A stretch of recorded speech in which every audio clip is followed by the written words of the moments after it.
exposição de arte Hebrew esteve patente ao público na Mesquita Central de Lisboa nos dias 1, 2 e 3 de abril. Esta iniciativa resultou de uma parceria entre a Associação de Amizade Luso-Turca e a Comunidade Islâmica de Lisboa. E, para além da exposição, ofereceu também workshops de Hebrew para crianças e adultos e de gastronomia típica da Turquia, um país que os portugueses ainda estão a descobrir. As nossas iniciativas são abertas a toda a gente, a toda a população. Fazemos para os membros da comunidade, para os sócios da comunidade, para os muçulmanos, mas também aberta à população em geral. Tem que ser mesmo aberta à população, porque é a única forma das pessoas se aproximarem e conviverem mais de perto com as realidades e as culturas dos outros povos, não é? No ano 2006 nós começamos nossas atividades. 5 anos que nós fazemos muitas diferentes atividades para mostrar a cultura da Turquia. E claro que com cultura da Turquia significa cultura islâmica. Aqui na Mesquita, a primeira vez que nós fazemos esta exposição, a exposição da arte Hebrew significa pintura em cima da água. E também queremos unir Turquia e Portugal, e por isso nós queremos mostrar as coisas que nós temos em comum, porque separar as pessoas, as coisas é muito fácil, mas juntar é difícil, e queremos juntar e trabalhamos sobre isso. A arte Hebrew, uma das artes muito importantes islâmicas, tradicionais, turcas, que foi descoberta no século VII, na Ásia Central, na cidade de Semerkant. Lá havia grandes produtores de papel. Paralelo com isso, tinha um crescimento muito grande sobre artes de ornamentação, sobre papéis. Todos os pigmentos usados no Hebrew são naturais e provenientes de flores, raízes, carvão e terra. Assim como o Alcorão conta que toda a vida surgiu da água, assim o Hebrew faz surgir da água formas como as da natureza. Não é possível desenhar um quadrado ou um triângulo, mas é possível fazer surgir as curvas das flores, das células ou do mármore. Muitos dos mestres do Hebrew no passado eram professores nas escolas das mesquitas e aperfeiçoaram esta arte como forma de embelezar textos sagrados e até de comprovar a autoria de manuscritos e correspondência.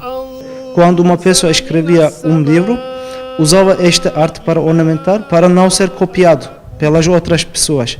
Isso era um carimbo para provar o livro é original, sim, verdadeiro. Então fazia-se este fundo e depois escrevia-se em cima deste fundo? Exatamente. Até cartas diplomáticas, livros religiosos, as cópias de Corão estavam sempre ornamentadas com esta arte. É proibido desenhar imagem própria de profeta, mas pode ser simbolizado a profeta como uma rosa vermelha. A mesma coisa, tulipa simboliza Allah, o Deus, que também isso não é só uma relação assim, esta flor, seja isso, outro não, na língua árabe tem um tipo de calculação que é ebjed. Palavra de tulipa em árabe é palavra de Allah, tem mesmo resultado como esta calculação. Por isso a tulipa simboliza Allah. Também tulipa só floresce uma vez, como na fé islâmica existe um Deus. Por isso uma flor muito importante só floresce uma vez, depois morre, não dá outra flor. Cravo também eu acho que é para Portugal muito importante, simboliza povo. Aqui que temos revolução cravo simboliza povo. Muito importante. A Europa conheceu o Hebrew no século XV através da correspondência diplomática com os sultões do Império Otomano. Desconhecendo a técnica, os europeus chamavam-lhe papel mármore ou papel turco. Istambul é hoje um dos grandes centros de arte Hebrew. As tintas são tornadas mais fluídas com bilis de vaca para que não se afundem. A água é tornada espessa com a ajuda de extratos vegetais. Nós já sabemos que os mosquitos conseguem andar sobre a água. Nós conseguimos pintar como que eles conseguem andar. Quando é que começou a pintar a arte Hebrew? Há 2 anos que eu comecei. Cada dia estou a aprender. Na Associação de Amizade Luso-Turca há cursos de Hebrew, mas também de língua turca e de gastronomia. Turquia fica no outro lado da Europa, Portugal também fica no outro lado da Europa.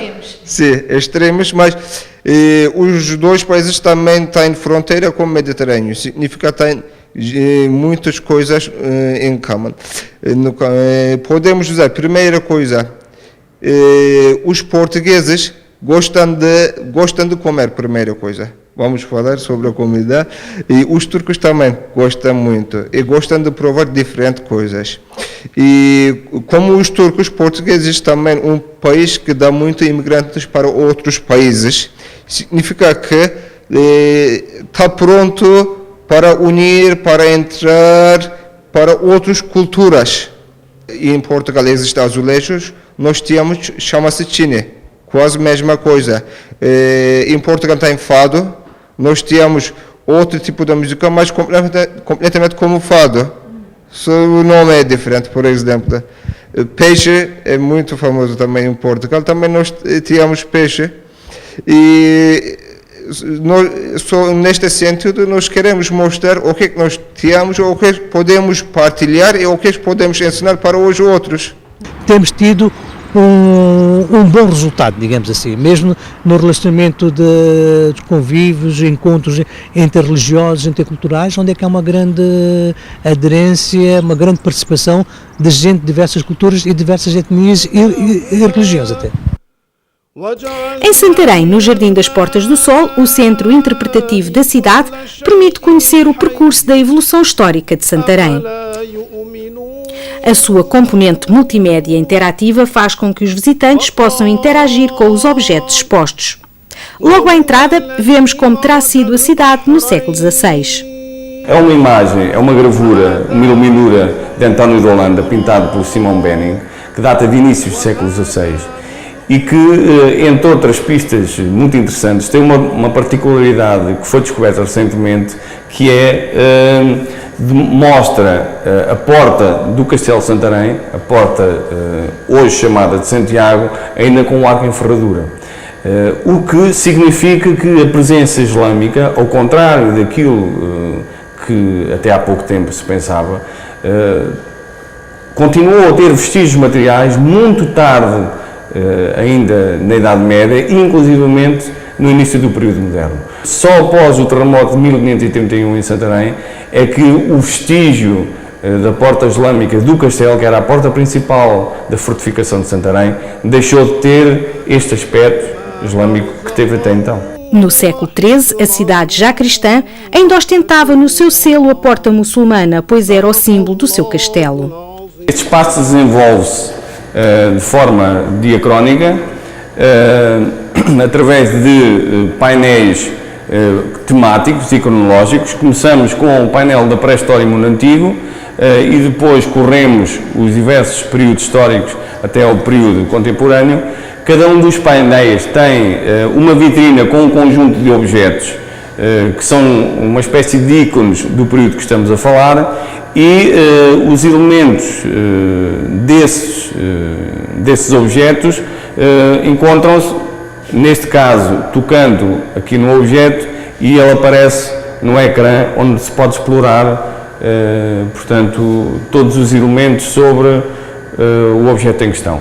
Do período islâmico, aquilo que nós escolhemos, pela sua representatividade e também pela sua beleza própria, foi, em primeiro lugar, este candelabro, que podemos ver. É um candelabro de mesquita? Sim, ele não sabe exatamente de onde é que veio, pensa-se que é um objeto de importação. Há alguns paralelos em algumas mesquitas em Espanha e julga-se também que a peça não está completa, portanto faltam aqui alguns remates, mas enfim, o que nos restou é isto. Foi encontrado onde? Ele foi encontrado na Alcáçova de Santarém. Que é onde estamos? Que é onde estamos e era precisamente a área militar e a área nobre por excelência. Era aqui que estava o palácio do Emir. Foi também aqui que esteve inicialmente o palácio do rei de Portugal, a chamada Alcáçova Velha, não é? Portanto, os reis aqui permaneceram até pelo menos aos finais do século XIII. e, portanto, era um espaço nobre por excelência. Este capitel foi encontrado, enfim, numa obra completamente descontextualizada.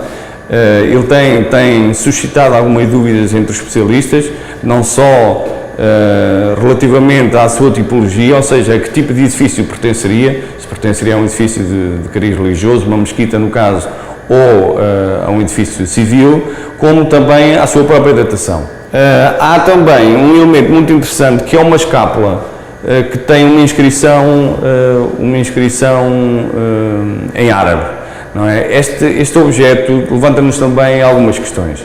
Em primeiro lugar, saber exatamente a função que ele tinha, porque tendo escrita ou tendo caracteres, digamos, podemos pensar que serviria para algum tipo de educação para a escrita. Ou, por outro lado, podemos pensar que ele serviria um bocadinho para sacralizar o próprio osso. Não é? Porque osso também nos parece estranho. Ele tem a frase, o início, uma parte da típica frase Allah é grande, Allah é misericordioso, portanto não sabemos exatamente para que é que serviria. A mesa interativa permite recuar nos séculos e ver Santarém, por exemplo, durante a ocupação islâmica. Este foi um período fundamental para Santarém e qualquer intervenção no solo revela esta presença através de inúmeros vestígios arqueológicos. O cemitério islâmico, descoberto há uns anos na zona ocidental da cidade, junto à antiga Porta de Mansos, permitiu definir o perímetro da muralha, já que se localizava sempre fora de portas. Não há evidências arqueológicas, mas à semelhança do que se passou noutras terras, a antiga aljama, a mesquita, estaria onde agora se situa a igreja de Santa Maria de Marvila. Na zona rural de Santarém, os muçulmanos aplicaram os bons conhecimentos de agricultura e especialmente de hidráulica para aproveitamento do rio. Mas era também uma cidade dinâmica do ponto de vista cultural. O mais conhecido será talvez o Ibn Bassam. Ibn Bassam era natural de Santarém. Ele acabou por fugir da cidade quando a cidade foi tomada pelas tropas cristãs e acabou por morrer longe da sua terra natal. Deixou-nos um conjunto, uma antologia de versos que é considerada para a altura uma das obras-primas e onde ele fala exatamente da riqueza dos campos, que é um tema muito recorrente, portanto, dos poemas e dos textos, fala sobre Santarém, a importância do rio, o monte de Alcáçava e a fortaleza a nível de inexpugnabilidade que ele tinha, portanto, será o nome que eu salientaria. Muçulmanos e cristãos disputaram a cidade ao longo dos séculos. Não só a ocupação de Santarém pelas tropas de Abd al-Aziz em 714 foi feita de modo pacífico, como todo o resto da convivência foi pacífica. Só para lhe dar um exemplo, nós temos provas documentais de terras que eram cultivadas metade por um cristão e a outra metade por um muçulmano. Como em todos os períodos da história, a debandada dava-se sobretudo entre as elites, aquelas que tinham mais a perder. Não é? A população geral, repito, queria sobretudo sobreviver, queria ter as suas terras e estaria disposta a pagar os seus impostos, quer ao rei cristão, quer ao emir muçulmano. Após a reconquista cristã, muçulmanos e judeus foram confinados em zonas restritas. Hoje, aquilo que nos mostra também as escavações que vamos fazendo é que há material islâmico fora do período, fora do espaço que se chama moraria. Portanto, não obstante provavelmente a maior parte da população ter sido ali colocada, certamente muitos viveriam fora dali, como havia cristãos que viviam no interior da moraria, e disso também temos provas documentais. A nova presença islâmica na Europa e a identidade dos muçulmanos europeus, estes foram alguns dos temas abordados na conferência Nas Margens da Europa, Muçulmanos na Finlândia, Irlanda e Portugal. Este debate reuniu sociólogos e analistas dos 3 países no Instituto de Ciências Sociais da Universidade de Lisboa e foi mais uma iniciativa da Melnet Muçulmanos no Espaço Lusófono. Para este colóquio, a Melnet contou com novos parceiros. É verdade. Nós desta vez conseguimos reunir um conjunto de investigadores da Universidade de Helsínquia e da Universidade de Cork, na Irlanda, e conseguimos fazer esta reunião trazendo uma perspectiva comparativa a um campo de estudos que em Portugal tende a estar um pouco fechado sobre si próprio. E portanto, as perspectivas da Finlândia e dos muçulmanos na Finlândia e os muçulmanos na Irlanda é absolutamente indispensável para perceber esta configuração dos muçulmanos nas atuais margens da Europa, desde aí a discussão central da própria conferência. O Islão é um fenômeno universal, mas claro que há culturas muçulmanas muito diferentes que estão sempre moldados pela experiência social num contexto muito específico. Então, não existe uma só cultura muçulmana, são várias culturas, e na Europa, claro que há uma cultura muçulmana portuguesa, muçulmana britânica, mas também muitas referências e uma autopercepção mais global que se refere ao espaço europeu. Então, podemos também falar de uma cultura europeia muçulmana. How is the Islamic community in Finland? Mainly is from what country? Somali? The Somalis are the dominant Muslim community in Finland, but the Finnish picture of Islam doesn't go back to any particular community that would dominate the field. There are Arabs from a number of countries, especially Shias from Iraq, people from former Yugoslavia, very few from South Asia, and so on. So it's a pretty diverse picture. Maybe North America, North Africa, Somalia, former Yugoslavia. Those are the largest ones. One of the characteristics of the field of Muslims in Portugal is that it's a comparatively late phenomenon, although there is a long history going back centuries of Portuguese relations with the Muslim world, both intellectually and politically and economically. And it seems that to a certain extent Portuguese research in this field is necessarily going through the same kind of phases that we've been through in other parts of Europe.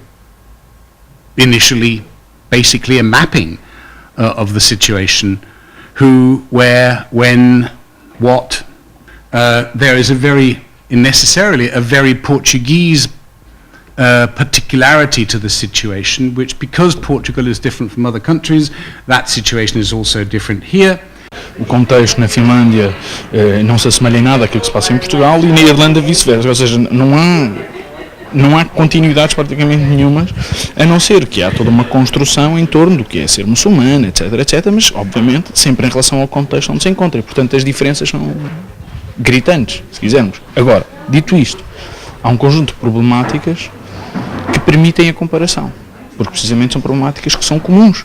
Questões sociais, a questão da islamofobia, a questão da politização do Islã no espaço público, e que fazem com que as discussões, ainda que as respostas sejam localmente muito diferenciadas, na realidade o próprio contexto tende a produzir uma série de similaridades entre políticas, por exemplo, entre os vários contextos. But to me it seems that what is common in both of these countries is that they are, in a way, rather recent immigration societies. Okay, Finland has its small Muslim minority from the 1870s, so for over 140 years there's been a permanent Muslim settlement in Finland. But nevertheless, it was only after the Cold War when the number of immigrants started to rise. So the history and the lived experience of Muslims in Finland and also in Portugal is rather recent when we're talking of the majority of them. The time shift between the situation where Turks came into Germany in the 60s and 70s, or where Pakistanis came into Britain in the 30s to 60s and Algerians into France from the 20s and 30s up to the 70s, by the time Muslims move into Portugal in significant numbers, the whole environment is changed. It's 30, 40, 50 years later than in the rest of Europe, and Europe has changed, the structures have changed. And one of the things that's changed markedly since the big migrations into central countries of Western Europe is the international political scene. Now, the vocabulary in the discourse has changed. We've had 9/11, we've had the collapse of the Soviet system. And so the immigration and settlement of Muslims into Portugal takes place in different conditions, therefore has a different starting point from what happens in the rest of Europe. A identidade europeia baseou-se durante séculos na exclusão do Islão, mas agora existe um Islão europeu e milhares de cidadãos europeus que assumem a sua identidade de muçulmanos. Esta é uma realidade que por vezes a Europa tem dificuldade em assimilar. Passa-se o seguinte: o espaço europeu não é apenas um espaço geográfico, é também uma expressão ideológica, epistemológica, e construiu-se em base da exclusão do Islão. A Europa era o outro do Islão.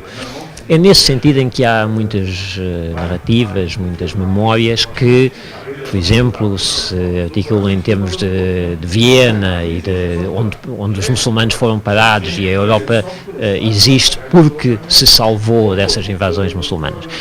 Por outro lado, temos que lembrar que muitas destas narrativas são novas, ou seja, por exemplo, a noção de que a Europa é judeu-cristã é relativamente recente. Portanto, havia um antissemitismo que também era interno à própria construção da Europa, e agora, de repente, é recuperado esse traço de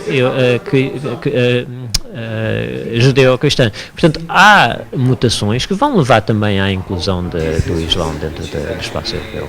São novos conceitos de uma identidade coletiva que estão refletir a experiência, especialmente das segundas e terceiras gerações que cresceram na Europa e foram socializados aqui, e pronto, a identidade coletiva negociada ou em diálogo também tem esta vertente de uma identidade europeia islâmica, claro.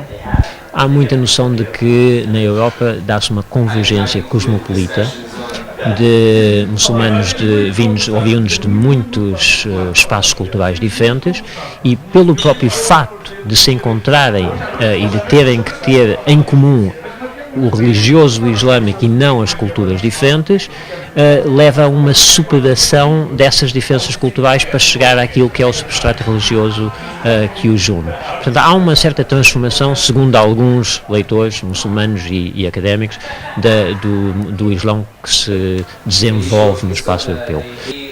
As políticas multiculturais têm sido ultimamente acusadas de falharem em alguns países europeus.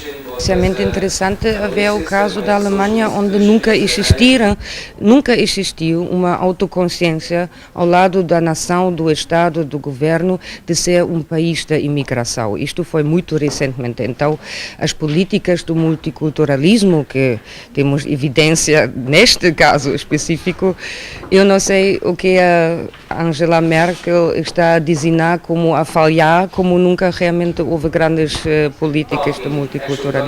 Acho que isto é exatamente o terreno das negociações, dos jogos de poder e muito complicado. E acho que politicamente, como sociologicamente e historicamente, errado. Em Portugal, a comunidade islâmica preocupa-se com o desenvolver de iniciativas que aproximem e esclareçam as pessoas em relação ao Islão. Nós já tivemos diversas iniciativas culturais, diversas visitas de Estado, já promovemos muitos debates e conferências, juntamos pessoas de diversas etnias, diversas tendências religiosas, é isso que nós queremos fazer. Portanto, nós teremos que ser uma ponte de união, de convergência, de entendimento entre os povos e entre os religiosos.